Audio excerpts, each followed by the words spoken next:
So, if you've been paying attention to the marijuana laws in this country, they have been, shall I say, reforming in a good way. I mean, we've seen medical marijuana laws in over half the states. We got recreational marijuana laws in 8 states plus DC. We have all kinds of decriminalization from coast to coast. But one of the things a lot of people don't talk about, if I can get a light, is hemp. And the reason they don't talk about hemp is because it's, I hate this to be my new theme or keep bringing this up, but hemp isn't that sexy. You know what I mean? Hemp is one of those things where people can always say, oh, there's better crops to grow for this or better ways to make ethanol, that. But they're really not being sincere. Hemp is an industrial revolutionizing crop. And I say that not being one of these people that just want to say that marijuana is it's medicine. It cures everything. It's the cure-all. And it's the most industrious plant there ever was. Like, you can make anything out of this thing. You can. You really can. I am that guy. All right? I've been that guy since the 80s, since I read The Emperor Wears No Clothes by Jack Herer back in 1985 or 6 when I was like 15 or 16 years old. That's the kind of books I was reading back then. A lot of Kerouac, a lot of people that like Terrence McKenna. When I was 16 years old, I was reading a lot of really wacky, crazy shit. And then I stumbled on The Emperor Wears No Clothes, and it was a revolutionary moment for me because I had no idea. I had already been smoking weed, and I had already been growing weed as a 16-year-old little kid. But at that point, I really didn't have no idea that the plant hemp was so awesome. And then I found that out. And I'm like, wow. I'm not only the guy that I was talking about before that says that marijuana is medicine and cure-all. Yeah, it is. It's part of the it should be on the nutrition chart, is what it should be. In today's toxic environment that we live in, you need this just to stay alive, to help your immune system. When you're talking about hemp, you're talking about something that could save this planet. This herb, this plant, it's unique in the sense that when you grow it in mass abundances, for example, like acres of it at a time, it does some serious carbon footprint elimination. Let's just say that. Let's just say that if you grew enough of it around Fukushima in Japan, you might be able to absorb all the radiation from that disaster. It's possible. The only way we would find out if that's a real true thing or not is if we tried it. And the only way we can try it is if we get rid of this ignorant notion that marijuana and hemp should be illegal. And in places where you absolutely have to still have marijuana illegal, like, for example, the land of the free and the home of the brave, America, one of the places where marijuana is the most illegal.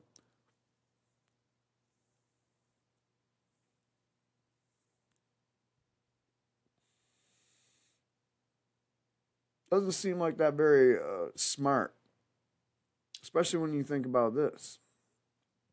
America is the only country in the industrialized countries list of nations as to where we don't have hemp as a industrious, profitable crop.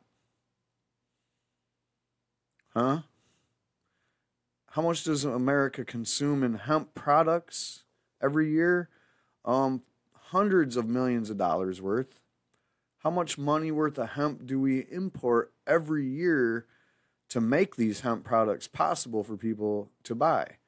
Anywhere from $50 to $100 million worth of hemp a year. I've heard numbers higher than that. These are old estimates and low estimates. These are people being modest. They are looking at real data and real numbers, though. And they're giving you an idea that besides the raw hemp that we can produce legally, we still import millions, hundreds of millions of dollars worth of hemp to meet the demand of the hemp needed by the market of hemp products.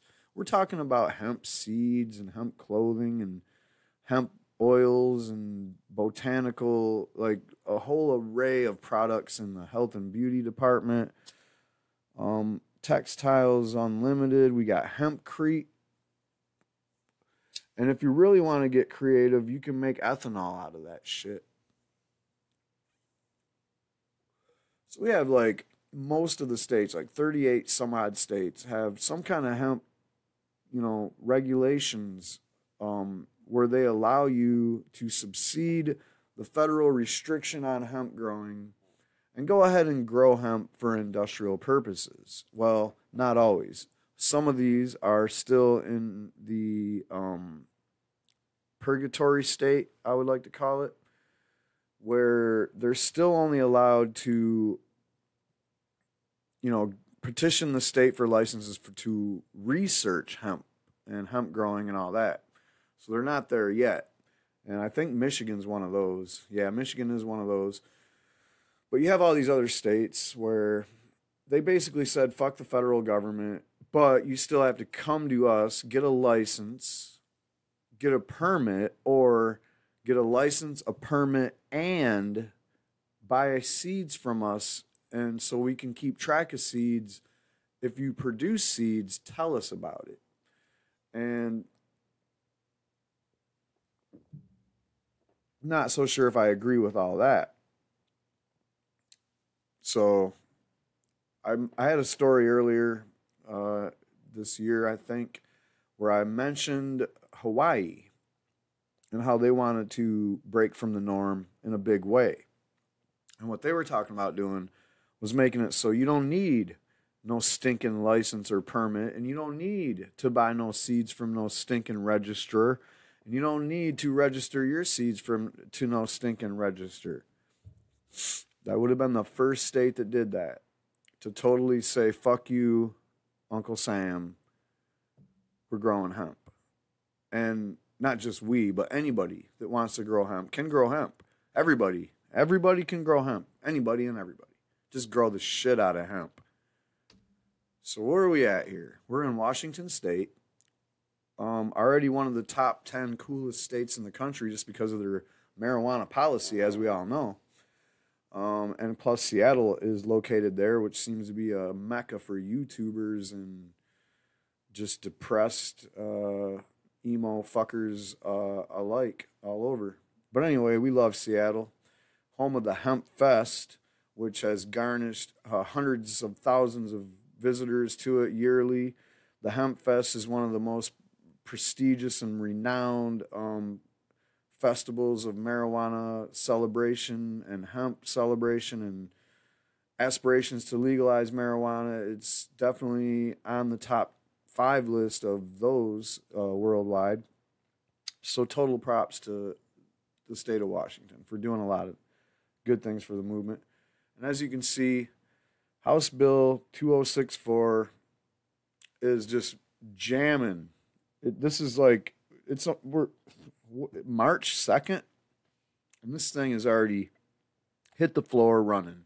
It hit the floor, shot through committee, shot through the floor, past the chamber, 98-0. Are you fucking kidding? Have you ever seen a piece of legislation that had that much support in your life? Well, you probably, but That's almost 100%, and it is 100%, by the way. But the only reason it's not a complete 100% is because there ain't 100 people, I guess. Like only 98 people, but that's all 98 of them said, yeah, throw this thing over to the Senate. And right now it's in committee at the Law and Justice Committee, which is probably some shit they haphazardly threw together just to review certain things that are coming and going. So who knows how long that's going to take. But as you can see, we're not even a month old here, and we're already in committee and Senate. And then the next step after that is it passes, and then it gets dropped on the governor's desk. This thing could be a real deal, within the next month. That would be awesome. So what is this thing? This is the decriminalization of hemp. Like I was talking about with Hawaii. Well, maybe they're going to try to. This is a race. Like I talk about on the East Coast, you have a race for the decriminalization of adult use of marijuana, or legalization and regulation, I should say, for adults, legislatively. Nobody's done that yet. It's all been through petitions and grassroots efforts. There hasn't been no Democrats. It's like, hey, I want to legalize marijuana. I'm going to run on that platform and get elected. And, when I get elected, I'm going to legalize marijuana. I've been around for a long time, man. I'm fucking 45 years old. I voted for Bill Clinton twice because he said something when he was running the first time. It made everybody think, oh, maybe he's going to legalize marijuana. And then one of his first actions was to further not legalize marijuana. One of his first actions. Besides Don't Ask, Don't Tell, and a slew of other first actions that were kind of not really that great when in the timeline, when you look at it in a longer timeline. And then there was that great promise of Obama. This is a guy that was unashamed to admit and talk shit and have a book out there already about him smoking weed when he was in high school and college, and who the fuck cares, man? And that did not, it didn't even get brought up. It wasn't even an issue at all. So I guess that's why we wasn't counting on him to legalize marijuana, because it was like a non-issue. And that's the way neoliberal democratic politics has been playing out my whole life. We hope this is the guy or that's the guy, but marijuana is still fucking illegal as fuck on the federal level. And that includes hemp. Can you believe it? So anyway, Washington State House unanimously passed a bill that would remove industrial hemp from the state's controlled substances list. Passage into law would set the stage for people there to nullify federal prohibition on the plant in practice. Representative Matt Shea, Republican from Spokane Valley, and a bipartisan coalition of 3 Republicans and 3 Democrats introduced House Bill 2064 on February 9th. The legislation would simply remove industrial hemp from the scope of the state's Controlled Substances Act. While marijuana is legal in Washington, it is still considered a controlled substance and heavily regulated. Passage of HB 2064 would ensure hemp is not regulated as a controlled substance. This would open the door for a full-scale commercial hemp market in the state by treating it as any other crop for farming. HB 2064 would not require any license to grow hemp. And it would create no state regulatory structure. If you look at even Colorado's website for their hemp program, it's kind of ugly. It's like, what? But yeah, you can get in there and get yourself a license and all that, but it's still, you got the seed thing and the license thing, and it's just check it out. I'm not going to get into it right now, but this would be the first time that they're just basically saying, hey, you want to grow some hemp? Fucking do it. Everybody grow hemp. Back to it. In short, the state would treat industrial hemp like other plants, such as tomatoes. By ending state prohibition, residents in Washington would have an open door to start industrial hemp farming should they be willing to risk violating ongoing federal prohibition. And don't think for 1 minute that you're going to go out in your hemp plantation and grow a bunch of marijuana, because the crops look way different from close up, from afar. There's no mistaking it. You have to get real close to a fucking plant, and at the wrong time of the year. If you're talking about like anywhere from late September to mid-October, there ain't a single hemp plant out there that's going to get mistaken for a marijuana plant. But when you're talking about actually growing hemp, you have to grow it in tight mass, you know. It doesn't look anything like a marijuana crop, which is pretty much looking like a bunch of poof balls because every plant is attempted to get as much possible light as it can. Whereas hemp grows as a sea of green. Just the tops of the plants have plant material and the rest of it's stalks because that's what you're growing. That's the crop, is the stalks. So anyway, yeah, anybody that ever had any idea that hemp and marijuana was something that you could confuse out in the wild in a farm crop, complete bullshit. Like for 80 years, I'm going to keep emphasizing that all year. Every clip I make this year is going to be like, I'm going to say 80 years we've been getting this fucking bullshit. Well, for 80 fucking years, hemp has been illegal. Why? Because they fucking thought that, you know, you could grow marijuana if you're trying to grow a hemp crop. And when they did that, they shut the fuck down all kinds of, excuse my profanity here, but when I'm talking about the Kentucky and Tennessee farmers that got shut down because of this shit, when I'm talking about the Georgia and North Carolina and South Carolina hemp plantations that got crushed because of this shit, Virginia, West Virginia, when you tell those people that die in coal mines after a short life lived of coughing black soot out of your lungs every day, when you tell them people that they could have just continued to grow hemp and we could have made ethanol that could have powered any turbine ever out of a renewable crop that grows back every year instead of their generation after generation choking on this coal mining bullshit.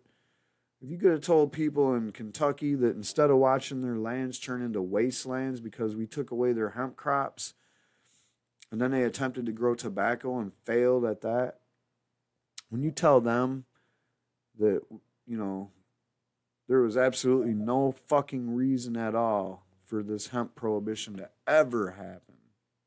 Ever.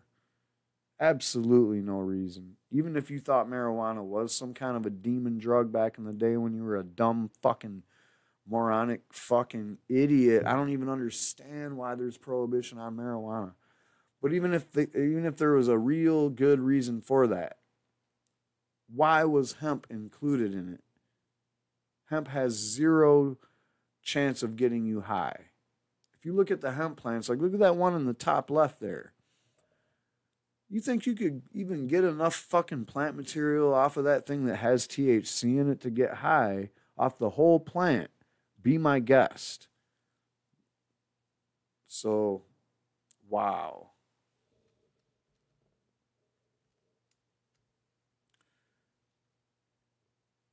HB 2064 received a majority do pass recommendation from the House Committee on Commerce and Gaming. See, they always send these things to the wackest committees ever. The House Committee on Commerce and Gaming. Yesterday, the full House voted 98-0 and then sent it to the Senate. I believe that is in the Senate, I don't know, commerce and something. I don't think it's gaming, though, on that one. So now we look at the big things, and I keep doing this. I'll do this, too, because, you know, you might not hear this enough. This ain't something that they wall-to-wall on CNN, like when a plane disappears in Malaysia or something. So I got to keep mentioning it. In 2014, President Obama signed a new farm bill into law, and they never credit it. But this farm bill was basically crafted by Kentucky senators Rand Paul and Bitch McConnell, the fucking turtle guy with the glasses. I hate those two guys. Rand Paul because he's a fake-ass piece of shit who doesn't have any guts or any conviction or stand behind anything that he says.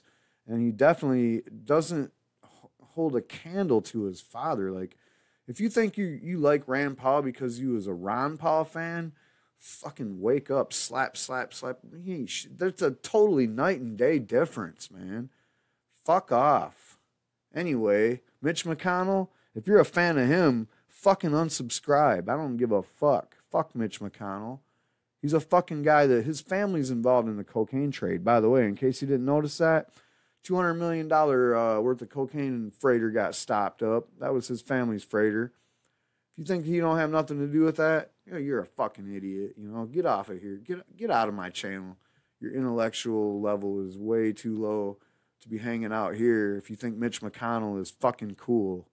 But anyway, the only cool thing that they've ever done that I've noticed is this hemp thing in 2014. So fuck Barack Obama. He don't get any credit for that shit.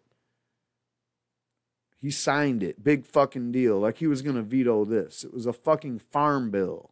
It was the first time that the Republicans actually came across the table with a farm bill the whole time Obama was president. What the fuck? What are you talking about? That's 6 years. Right? What took him so long? And by the way, why did it take Obama so long to come around on hemp?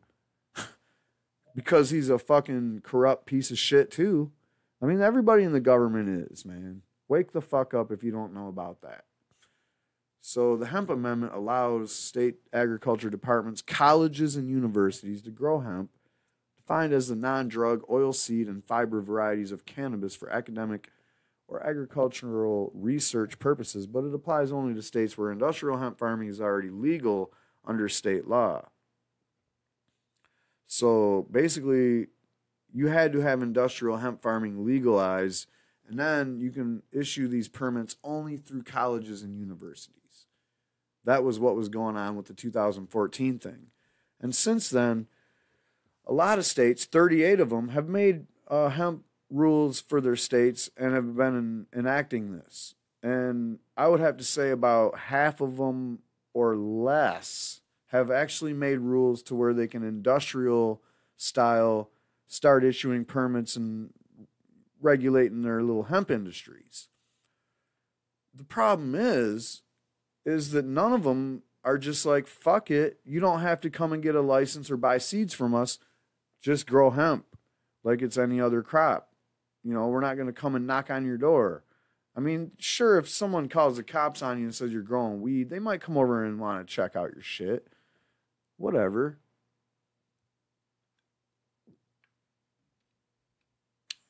So finally, other states. I'm not even going to read this. I've thought about it already. A bunch of states have made it so that you can grow hemp, but you got to go get a license from them, blah, blah, blah. You already heard that.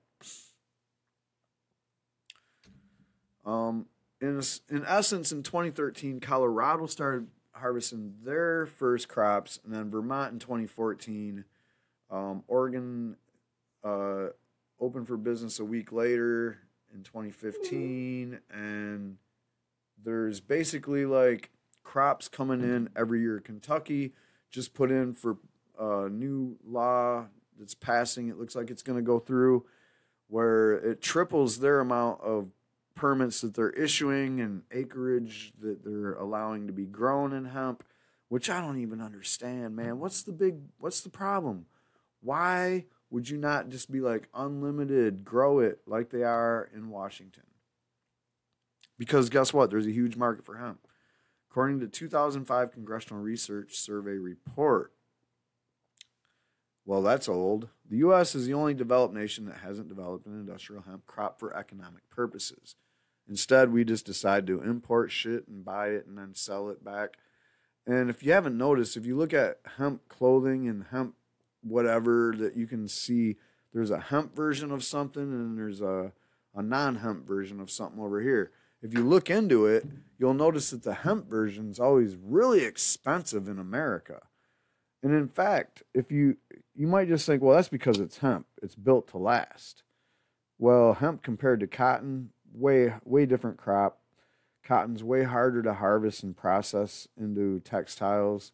So it should be the opposite. It should be like the cotton shit should cost more than the hemp shit. But there's other things going on there too, like slave labor that we don't talk about going on in the cotton industry, and so on and so forth. But the fact that we have to import hemp just to make the hemp products to sell makes us assholes. You should be able to buy hemp seed in bulk at the store for 1/10 of the price they charge for it at like Walmart and places that actually sell it.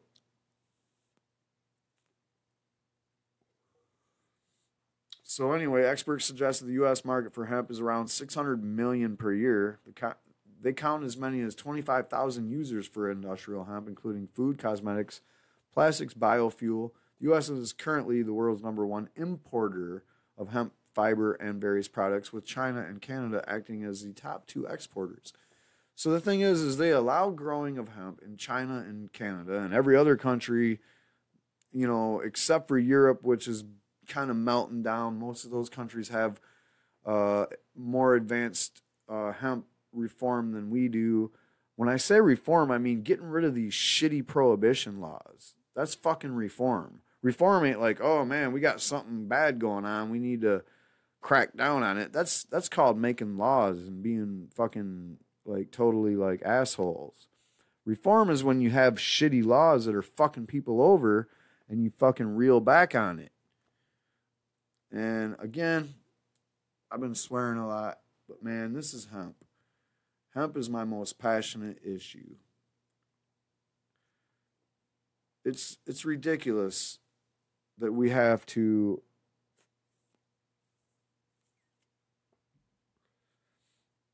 go through this bullshit to be able to bring the hemp industry back. I mean, it's bad enough that we have to fight for marijuana. It's bad enough we have to fight for medical marijuana. It's fucking medicine for kids having seizures and shit. It's sad. It's a fucking sad state of affairs that we live in a country where there's people that work in the government, which is supposed to be us. We're supposed to be we the fucking people. And they would rather sit there like a Chris Christie type piece of shit and watch a sick kid have seizures because they want less THC in their fucking medical marijuana. Like in Georgia, that they just made that happen. They just brought the THC down from 5% to fucking 3%.